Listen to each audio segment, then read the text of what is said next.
Hello friends, Shannon here at the old homestead here at Old Oaks Farm. I know it's been a little while, been a minute or two. I want to say sorry about that, a lot going on. Not really even going to talk about the whole virus deal. Just had to take a break for a couple of months. Want to get back with it, let you know what's been going on. Let's get right with that.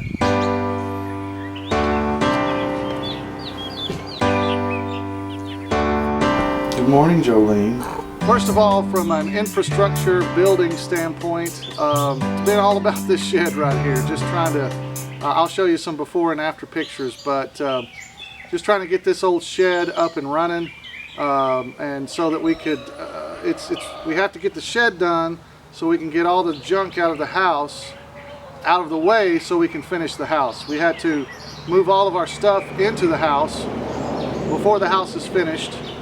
Storage and tools and building supplies piled up in the areas that we need to finish in the house because we had to live in the rest of the house. So we're going to get that stuff out of the way and we are going to finish the house. But we had to get the shed done so we can move all the tools and all the storage bins out to the shed. This old shed was rotted, so we lifted it up. We put some new lumber in there. We leveled it up, dug out around it, put some gravel in there for drainage, put the siding on. Still some work left to do. I've got to paint it, tin roof, it's got some holes in it, needs sealed. We were able to get some electricity thanks to Dad. It's usable, we have some things in there, but we need to finish it out. Really not much has happened to the house, we've just been living in it. So once we get the shed done, we're gonna turn our attention this summer to really trying to finish out the house, and so you'll see more about that in later videos. The old barn, I've almost decided that it's not salvageable, just not worth it. It'd be easier just to build a new one. What to do? There's still a lot of good lumber and tin on the roof and things, so I've got to figure that out. I've got to decide how to deal with that and what to do with it. We've got some lumber and things stored in there. One thing that I did not do this year that I was planning on doing was I was going to plant a big garden and maybe even do a market garden, and that did not happen because we've got to get a lot more of the infrastructure done here on the place. I really need to concentrate on the house, and water, electricity, plumbing, all that stuff needs to happen. We're doing a little bit of gardening. Russell does most of the family garden plot stuff, but we have planted a few things down there. But let's talk about animals, the chickens mostly, but we've got, of course, we still have Chief, our dog, and Jolene.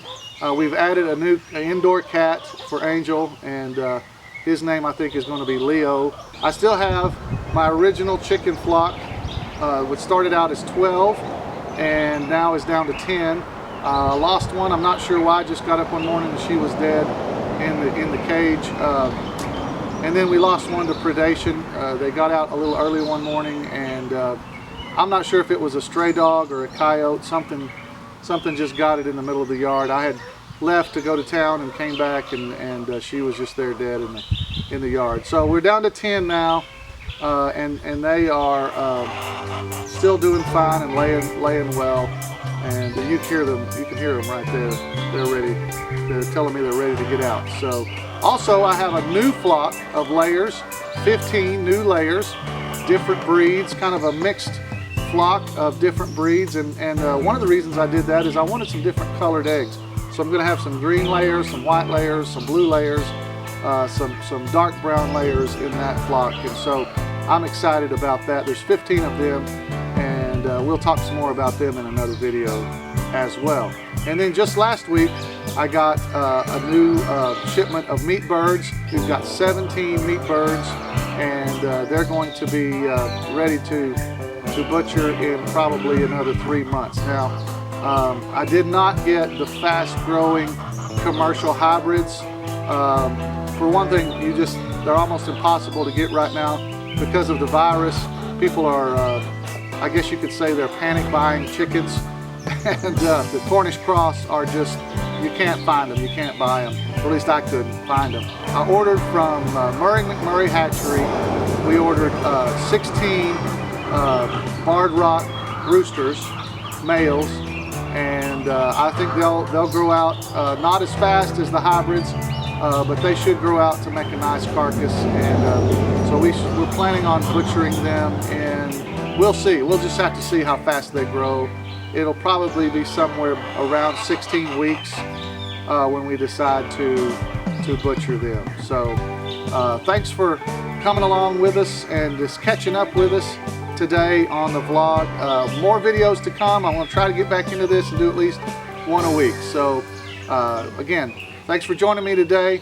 I'll see you next time.